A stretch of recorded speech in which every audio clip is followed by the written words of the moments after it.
May nagtanong sa akin kung papaano daw ako nakarating dito sa Taiwan. Simple lang ang sagot ko. Nag-eroplano. O di ba? Hindi mo nagustuhan ang sagot ko. Kasi marami sa ating mga kababayan hindi marunong magtanong. Pero iba ang gusto marinig na sagot. Alam mo, kung ganyan kakatanga magtanong, huwag ka na lang mag-abroad.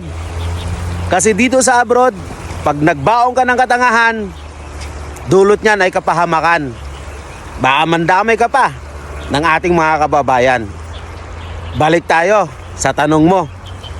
Sagot ko na lang ang mag-a-adjust sa tanong mo kung paano ako nakarating dito. Mag-apply ka sa agency, kumuha ka ng exam, magpa-interview ka sa employer. Pag nakapasa ka, check, makakarating ka dito. O, di ba? Sa abroad, bawal ang tanga. Kahit kupal ka, pwede na.